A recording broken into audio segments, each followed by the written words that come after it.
میرے ماما جی بہت محنتی آدمی تھے، ہر وقت اپنے کام سے کام رکھتے۔ تھوڑے سرمائے سے بزنس شروع کیا، کام کے دھنی تھے، ساری زندگی محنت کی اور برسوں کی محنت کے بعد بڑے تاجر بن گئے۔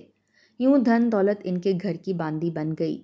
ماما جی کا نمائشی زندگی سے تعلق نہ تھا، سیر و تفریح کی جانب بھی دھیان نہ تھا۔ ہاں، جائیداد بنانے کا شوق ضرور تھا۔ نمود و نمائش اختیار کرنے کی بجائے جو روپیہ جوڑا، اسے پلاٹ، مکانات اور دکانیں خریدنے میں لگا دیا۔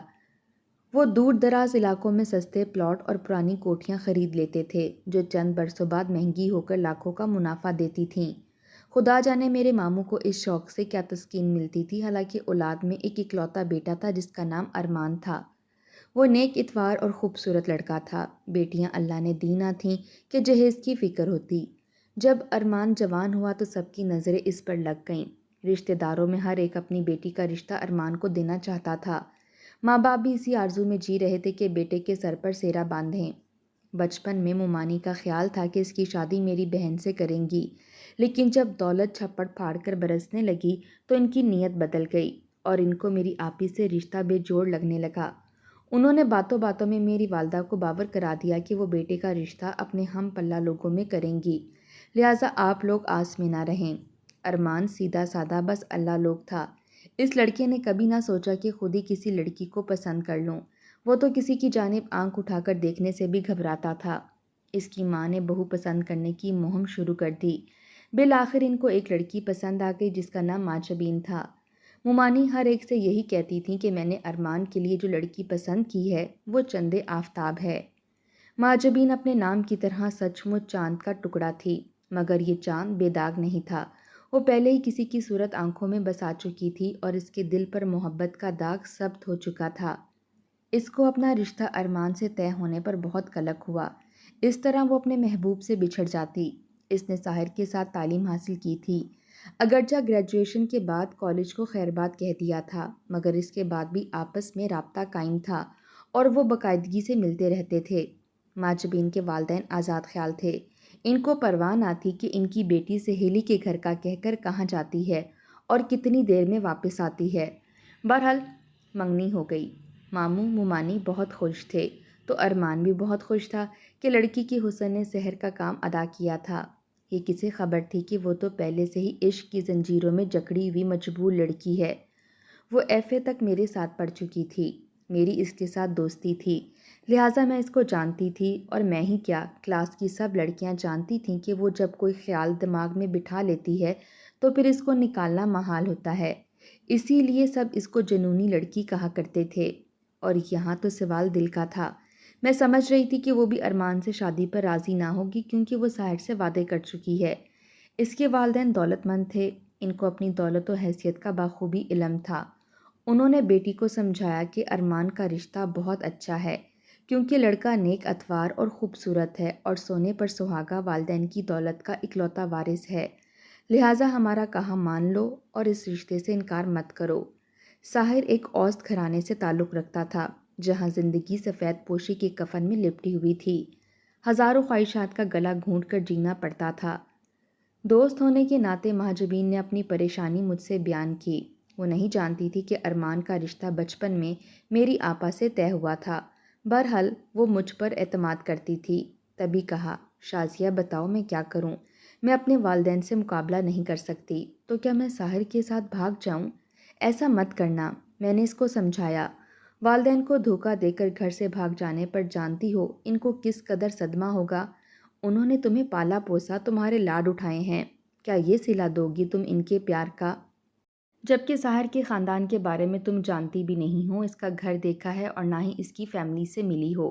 یہ تو آنکھیں بند کر کے کنویں میں چھلانگ لگانے والی بات ہے۔ تو پھر میں کیا کروں؟ تم ساحر سے ملتی ہو نا؟ ہاں، میں تو اسے ایک ایک لمحے کی رپورٹ دیتی ہوں۔ ہم مسلسل رابطے میں ہیں۔ کیا تم نے اسے بتایا کہ تمہارا رشتہ ارمان سے ہو رہا ہے؟ ہاں بتایا ہے۔ اس نے کیا کہا؟ وہ خاموش رہا۔ وہ کچھ نہیں کہتا۔ اس بات پر میں چونک گئی۔ ایسا کیسے ہو سکتا ہے جبکہ آگ دونوں طرف برابر لگی ہو؟ دل کی لگی کب کسی کو چین لینے دیتی ہے؟ پھر اتنی بڑی بات کو سن کر ساحر چپ کیوں ہیں؟ حقیقت یہ تھی کہ گھر میں جو بات ہوتی یا والدین شادی کے بارے میں جو مشورے کرتے، وہ ایک ایک حرف اپنے چاہنے والے کے گوش گزار کر دیتی تھی، اور یہ شخص ایک لفظ نہیں کہتا، حالانکہ جب عشق کا بھوت سوار ہو تو دماغ کے چراغ گل اور آنکھوں پر پٹی بن جاتی ہے۔ نو عمر لڑکیاں سچے جذبوں کے ساتھ کسی نوجوان پر بھروسہ کر لیتی ہیں، دوسرے معنوں میں اس کے ساتھ عشق اور وفا کا رشتہ نبھا رہی ہوتی ہیں، جبکہ وہ یہ نہیں جانتی کہ ان کا محبوب کس لائق ہے، کس کماش کا ہے۔ یوں وہ نادانی میں لٹ جاتی ہیں یا والدین کی ناموس کو خاک میں ملا کر کسی کوٹھے کی زینت بن جاتی ہیں یا قتل ہو جاتی ہیں، برے عناصر کے چنگل میں پھنستی ہیں یا غلط لوگوں سے بلیک میل ہوتی رہتی ہیں۔ میں نے بہت سوچ سمجھ کر اس کو مشورہ دیا کہ مہاجبین، جتنی پریشانی تمہیں ہے ویسے ہی ساحر کو بھی ہونی چاہیے تھی، مگر وہ چپ ہے تو اس کا مطلب یہ ہے کہ وہ اس معاملے کو سنجیدہ نہیں لے رہا۔ تم ایسا کرو، اسے کہو کہ وہ تمہارا ساتھ دے تاکہ تم ارمان کی بجائے اس کے ساتھ شادی کر پاؤ۔ کیسا ساتھ؟ وہ پوچھنے لگی۔ یہ تم اس سے پوچھ لینا کہ وہ کس طرح تمہارا ساتھ دے سکتا ہے، پھر جو وہ کہے اس پر عمل کر لینا۔ اگر اس نے گھر سے بھاگ چلنے کو کہا تب؟ مہاجبین اور زیادہ پریشان ہو گئی۔ ارے بھائی، پہلے اس سے بات تو کرو، جب وہ کہے کہ بھاگ چلتے ہیں تب مجھے بتانا، پھر سوچیں گے کیا کرنا ہے۔ ٹھیک ہے، تم کہتی ہو تو میں اسے ساتھ دینے کا کہتی ہوں، تم کو کہنا ہی پڑے گا، نہیں کہو گی تو مسئلہ کیسے حل ہوگا؟ رائے فرار نہ پا کر اس نے ساحر سے کہا کہ ڈیڈی کسی صورت میری شادی کسی اور سے کرنے پر راضی نہیں ہوں گے، ان کا تو بس یہی فیصلہ ہے کہ ارمان کو ہی داماد بنانا ہے۔ اب تم بتاؤ میں کیا کروں؟ اگر تم ساتھ دو تو میں تمہاری ہر بات ماننے کو تیار ہوں، ہم گھر سے بھاگ کر کورٹ میرج کر لیتے ہیں، یہی وقت ہے۔ ماجبین اس کو بتا چکی تھی کہ جس لڑکے سے اس کی شادی ہو رہی ہے وہ جائیداد کا اکلوتا وارث ہے، تبھی ساحر نے اس کو مشورہ دیا کہ فی الحال وہ والدین کا کہا مان لے۔ وہ بولا، تم ارمان سے شادی کر لو لیکن مجھ سے رابطہ مت توڑنا، اس طرح ہم ملنے کی کوئی صورت نکال لیں گے۔ یہ جواب سن کر ماجبین اور پریشان ہو گئی، سوچنے لگی کہ ساحر کو یہ پتہ نہیں ہے کیا کہ ایک شادی شدہ عورت کا کسی دوسرے مرد سے ملنا ملانا یا رابطہ رکھنا اتنا آسان نہیں ہوتا۔ پھر بھی اس نے کتنے آرام سے یہ بات کہہ دی، ایک بار بھی نہیں کہا کہ شادی سے انکار کر دو یا میں اپنے گھر والوں کو رشتے کے لیے تمہارے گھر بھیجتا ہوں۔ ماجمین کے والد روشن خیال تھے، ممکن تھا کہ اس کے آنسو ان کا دل موم کر ہی لیتے، لیکن ایسا تب ممکن تھا جب ساحر ایک بار رشتہ مانگنے کی حامی تو بھرتا۔ ماجبین نے مجھے بتایا کہ ساحر نے تو ٹھنڈے ٹھنڈے جواب دیے ہیں، اب کیا کروں؟ مجھے اندازہ تھا کہ ساحر ایک لالچی نوجوان ہے، جبکہ ماجبین اپنے جذبے میں سچی اور کھری ہے، مگر کچی عمر میں تجربہ نہیں ہوتا۔ اس جیسی لڑکیاں نہیں جانتی کہ زمانہ کیا ہے، دنیا کیسی ہے، لوگ کیسے ہیں، اور جس کو ہم دل کی گہرائیوں سے چاہتے ہیں وہ کیسا ہے۔ ماجبین والدین کی لاڈلی بھولی بھالی بیٹی تھی، وہ یہ کیسے اندازہ کر سکتی تھی کہ آگے کیا ہونے والا ہے۔ اس جیسی لڑکیوں کو کچھ پتہ نہیں ہوتا، نہ مستقبل میں پیش آنے والی سنگینیوں کا احساس ہوتا ہے، بس عشق کا جادو سر چڑھ کر بول رہا ہوتا ہے، تبھی یہ لڑکیاں برباد ہو جاتی ہیں۔ پھر والدین یاد آتے ہیں جو سچا پیار کرتے ہیں، ہر دکھ اور غم سے بچاتے ہیں، لیکن پھر پچھتاوے کیا ہوت، جب چڑیاں چگ گئیں کھیت، پانی سر سے گزر جائے تو پچھتاوا ہی باقی رہ جاتا ہے۔ ساحر نے اوپر نرم مزاجی کا خول چڑھایا ہوا تھا، مگر وہ اندر سے صفاک دل تھا۔ اسے بخوبی اندازہ تھا کہ ماجبین کا ذہن اس کی گرفت میں ہے اور وہ اس کے بغیر نہیں رہ سکتی، وہ جب چاہے گا اس کو اپنی طرف کھینچ لے گا۔ وہ خوش شکل مگر چلاک تھا، 2 سال تو وہ میرا بھی کلاس فیلو رہا تھا، میں اس کے بارے میں کچھ نہ کچھ اندازہ لگا چکی تھی۔ وہ دوہری شخصیت کا مالک تھا، اس کا اصل روپ کچھ اور تھا، لیکن جب کسی سے ملتا تو بناوٹی اخلاق کا لبادہ اوڑھ لیتا تھا۔ میں نے 1-2 بار ماجبین کو سمجھایا، مگر وہ ساحر کے سحر میں گلے گلے ڈوبی ہوئی تھی، وہ اس کے لیے کچھ بھی کر سکتی تھی۔ میں نے سیکنڈ ایئر کے آخری دنوں میں اسے کنارہ کر لیا تھا، جب بات کرتی طوطے کی طرح ساحر کی رٹ لگائے رکھتی تھی۔ میں اس کو جنونی لڑکی کہا کرتی تھی، ساحر بھی اس کی اس کمزوری سے واقف تھا۔ جب اس نے ماجبین سے کہا کہ تم ارمان سے شادی کر لو تو اس کو ڈھارس ہو گئی کہ بعد میں کوئی حل نکال کر وہ اسے اپنا لے گا۔ یوں اس لڑکی نے محبوب کا کہا مان کر ارمان سے شادی کر لی۔ ساحر نے چونکہ اسے وعدہ لے لیا تھا کہ شادی کے بعد وہ اسے رابطہ برقرار رکھے گی، تبھی جب اس کا شوہر گھر سے باہر جاتا وہ فون پر ساحر سے باتیں کرتی اور اس سے ہدایت لیتی۔ ساحر اس کو سمجھاتا کہ تم اپنے شوہر کے ساتھ اچھی طرح رہو، اس کے پیار کا جواب پیار سے دو، اس کو بالکل شک نہ ہو کہ تمہاری نیت کچھ اور کرنے کی ہے، کیونکہ تم اس کا اعتماد جیتنا ہے، جب تک اس کا اعتماد نہ جیتو گی ہم اپنا مقصد نہ پا سکیں گے۔ مہاجبین کو کیا خبر تھی کہ کھوٹ تو ساحر کی نیت میں ہے، اگر وہ اس کا گھر بسائے رکھنے یا اس کے ماں باپ کی عزت کی خاطر اسے ہدایات کرتا تو بلا شبہ وہ ایک عظیم اور فرشتہ صفت انسان ہوتا، لیکن ایسا بالکل نہ تھا۔ ادھر بیچارہ ارمان جو مہاجبین کو پا کر بہت خوش تھا، اپنی بیوی کو ٹوٹ کر چاہنے لگا تھا۔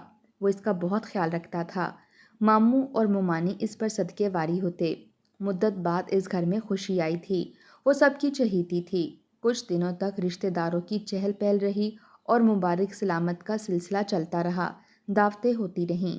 پھر جب یہ ہنگامہ ذرا سرد ہوا تو مہاجبین نے ساحر سے پوچھا، اب مجھے کیا کرنا ہے؟ ان لوگوں نے تو مجھ سے بہت زیادہ دل لگا لیا ہے۔ یہاں نئی زندگی شروع ہو چکی ہے اور میں اس زندگی کا حصہ بنتی جا رہی ہوں۔ ہم کیسے ایک ہو سکیں گے؟ جتنا وقت گزرتا جائے گا اتنی دوری بڑھتی جائے گی۔ آخر تم نے سوچا کیا ہے؟ سوچا یہ ہے کہ تم ارمان کو رستے سے ہٹاؤ گی اور پھر ہم ایک ہو جائیں گے۔ اس سے پہلے تم پیار پیار میں ارمان کی جائیداد اور بینک بیلنس اپنے نام کرواتی رہو۔ تمہارے سسر دل کے مریض ہیں، اب بیمار بھی رہنے لگے ہیں۔ انہوں نے کاروبار بیٹے کو سونپ دیا ہے۔ میں اس لیے مناسب وقت کے انتظار میں ہوں۔ جو لوگ منفی سوچیں رکھتے ہیں، لمبی منصوبہ بندی کرتے ہیں، وہ بڑے تحمل کے ساتھ اپنی منصوبہ بندی کو کامیابی سے ہمکنار کرنے کا بھی سوچتے رہتے ہیں۔ ساحر کا ذہن اسی طرح تھا۔ وہ مہاجبین ربوٹ کی طرح اس کے ہر حکم پر عمل کر رہی تھی۔ ہمارے ماموں مومانی زیادہ چلاک نہ تھے۔ انہیں گمان بھی نہ تھا کہ وہ جس بہو کو پھولوں کی طرح رکھتے ہیں، اپنی بیٹی سمجھتے ہیں، وہ کس ڈگر پر چل رہی ہے۔ انہی دنوں ماموں بیمار ہوئے اور وفات پا گئے۔ ایک بڑا کانٹا از خود ان کے راستے سے نکل گیا اور ساری جائیداد ارمان کے نام ہو گئی۔ اب مہاجبین نے کہنا شروع کیا کہ آپ جائیداد میرے نام کر دیں۔ اگر آپ کو مجھ سے محبت ہے تو مجھے محفوظ کریں۔ ارمان نے کہا، ایک شرط پر۔ جو ہی ہمارے گھر پہلا بچہ ہوگا، جائیداد تمہارے نام ہو جائے گی۔ مہاجبین جو بچے کی پیدائش کے حوالے سے احتیاطوں میں لگی تھی، اس نے ساحر کو شوہر کی شرط بتا دی۔ ساحر نے کہا، کوئی بات نہیں، اس طرح اگر تم صاحب جائیداد ہو جاتی ہو تو یہ گھاٹے کا سودا نہیں ہے۔ تب مہاجبین نے احتیاط چھوڑ دی اور ایک بیٹی کی ماں بن گئی۔ اب اس نے شوہر کو اس کی شرط یاد دلائی۔ ارمان تو بیوی کی محبت میں سرشار رہتا تھا۔ اس نے کہا، یہ بھی کوئی مسئلہ ہے میری جان؟ میں تمہارا ہوں تو میری ہر شے تمہاری ہی ہے۔ یوں ایک روز اس نے محبت کی سرشاری میں آدھی جائیداد بیوی کے نام کر دی اور کہا کہ باقی جائیداد بیٹے کی پیدائش پر تحفہ دوں گا۔ مومانی نے تو پہلے ہی اپنا حصہ ارمان کے نام کر دیا تھا۔ انہوں نے اور کسے دینا تھا؟ جب مہاجبین نے بیٹے کو جنم دیا تو ارمان کی خوشی کا کوئی ٹھکانہ نہ تھا۔ اب بھلا کون ان کی خوشگوار زندگی کے بارے میں شک کر سکتا تھا؟ ارمان نے اپنے کل مال و متاع کا مالک بیوی کو بنا دیا۔ عورت کتنی بھی گمراہ ہو، جب ماں بن جاتی ہے تو اپنے بچوں سے وفادار ہو جاتی ہے اور اسی سبب شوہر کے ساتھ وفا بھی نبھا دیتی ہے۔ مگر مہاجبین جانے کس مٹی کی بنی تھی کہ اسے نہ تو بچوں کا خیال تھا اور نہ شوہر کے بے لوث پیار کا۔ اس کا دل خاوند کی چاہت پا کر بھی اس کی جانب مائل نہ ہو سکا۔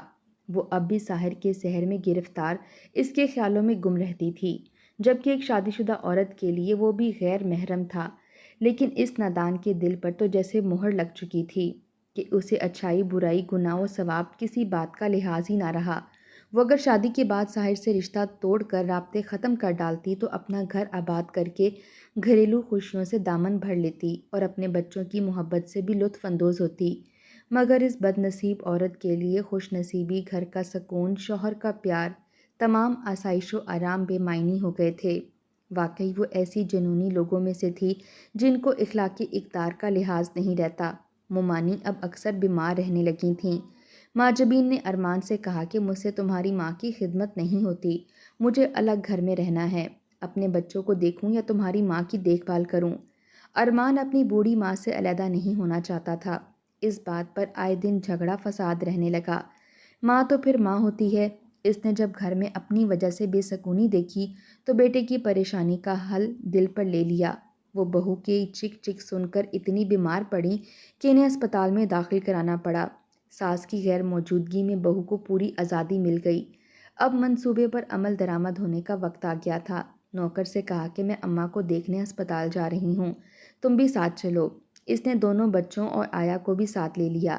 آیا سے کہا کہ ہسپتال کے اندر چھوٹے بچوں کو نہیں لے جا سکتی، تم ان کے ساتھ گاڑی میں بیٹھی رہنا، اور ڈرائیور سے کہا کہ تم بھی گاڑی کے پاس رہو تاکہ بچوں کی نگرانی کر سکو۔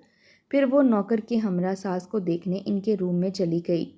شوہر کو چلتے وقت فون کر دیا تھا کہ آپ گھر آ جائیں، میں اماں کو دیکھنے جا رہی ہوں۔ ارمان کے پاس گھر کی دوسری چابی تھی، وہ فوراً گھر روانہ ہو گیا۔ گیٹ پر پہنچا، تالا کھولا اور آرام کرنے اپنے کمرے میں چلا گیا۔ رات بھر ماں کے پاس جاگتے رہنے سے وہ بہت تھک گیا تھا، لیٹتے ہی نیند آ گئی۔ ماجبی نے گھر کی ایک چابی ساحر کو بھی دے رکھی تھی جو اس منصوبے میں کام آنے والی تھی۔ ایک پڑوسی نے گیٹ کھلا دیکھا تو اسے اچنبھا ہوا کہ آج ارمان کا گیٹ کیوں کھلا ہوا ہے۔ یہ لوگ تو چھوٹے بچوں کی وجہ سے ہمیشہ گیٹ بند رکھتے تھے۔ اس نے جھانکا تو جو گاڑی ارمان کے استعمال میں رہتی تھی سامنے ہی نظر آ گئی، جبکہ دوسری گاڑی اور ڈرائیور موجود نہیں تھا۔ اس نے نوکر کو آواز دی جو ہمیشہ گیٹ پر موجود رہتا تھا، مگر آج وہ بھی موجود نہ تھا۔ اس نے بہت آوازیں دیں، بیل دیں، مگر کوئی بھی جواب نہ ملا، جیسے گھر میں کوئی موجود نہ ہو۔ راحیل ان کا پرانا پڑوسی تھا، جانتا تھا کہ ارمان کی امی بیمار ہیں اور ہسپتال میں داخل ہیں۔ شاید ایمرجنسی میں یہ لوگ نکلے ہیں اور گیٹ بند کرنا بھول گئے۔ وہ گھر کے اندر چلا گیا۔ اس نے ارمان کو پکارا، اس کے کمرے کا دروازہ بھی کھلا ہوا تھا۔ اس نے کمرے کا جو نظارہ دیکھا تو کانپ کر رہ گیا۔ کسی نے ارمان کو گولی مار دی تھی، کیونکہ وہ فرش پر اوندھے منہ پڑا ہوا تھا اور خون فرش پر بکھرا ہوا تھا۔ یہ منظر دیکھ کر وہ دہل گیا۔ یا الہی، یہ کیا ماجرا ہے؟ راحیل نے فوراً پولیس کو فون کر کے واقعے کی اطلاع دی۔ پولیس نے آ کر مکان کو گھیرے میں لے لیا۔ راحیل 2-4 مرتبہ ارمان کے ساتھ مومانی کی عیادت کے لیے جاتا رہا تھا۔ پولیس کے ساتھ ہسپتال گیا، جہاں ماجبین ساس کے پاس بیٹھی ہوئی تھی اور بچے ملازمہ کے ہمراہ گاڑی میں موجود تھے۔ جب راحیل نے بتایا کہ کسی نے ارمان کو گھر کے اندر گولی مار دی ہے تو یہ سنتے ہی مومانی کا ہارٹ فیل ہو گیا اور ماجبین زاروں کی طرح رونے لگی۔ وہ رو رو کر کہتی تھی کہ اب اس کا اور اس کے بچوں کا کیا ہوگا۔ اس کے والدین کو بھی راحیل نے اطلاع کی، جو ماجبین اور بچوں کو ساتھ اپنے گھر لے آئے۔ پولیس نے محلے داروں سے پوچھ گچھ کی۔ ہر ایک نے گواہی دی کہ میاں بیوی کا آپس میں بہت پیار تھا اور حسن سلوک سے رہتے تھے۔ ہم نے کبھی ان کا جھگڑا نہیں سنا۔ ماجبین کے اخلاق کی سب نے تعریفیں کی اور گواہی دی کہ وہ کبھی روٹھ کر میکے نہیں جاتی تھی۔ ماجبین کے والدین کی معاشرے میں کافی عزت تھی، کسی کے وہم و گمان میں بھی نہیں تھا کہ وہ ایسی حرکت کر سکتی ہے۔ البتہ ارمان کے قتل کو لوگ ذاتی دشمنی قرار دے رہے تھے، کیونکہ 2 کرایہ داروں سے ان دنوں اس کا جھگڑا چل رہا تھا جو اس کی دکانیں خالی نہیں کرتے تھے اور کرایہ بھی وقت پر ادا نہیں کرتے تھے۔ کچھ دن تفتیش ہوتی رہی، پھر کیس بے دخل ہو گیا کہ یہ اندھا قتل تھا۔ ارمان کے ساس سسر نے بھی توجہ سے کیس کی پیروی نہیں کی کہ ان جھنجھٹوں کا وبال کون بھگتے۔ میرے ابو اور ماموں کچھ دن بھاگ دوڑ کرتے رہے، پھر وہ بھی تھک ہار کر بیٹھ گئے۔ 1 سال بعد ماجبین کی دوسری شادی ہو گئی۔ جس شخص سے شادی ہوئی تھی اس کا نام سنا تو میں دنگ رہ گئی۔ پھر خود کو سمجھایا کہ اس کی شادی کسی سے تو ہونی تھی، اسی سے کر لی ہے جس سے چاہت تھی، ایسا تو ہوتا ہی ہے۔ یہ دونوں خوشگوار زندگی گزارنے لگے۔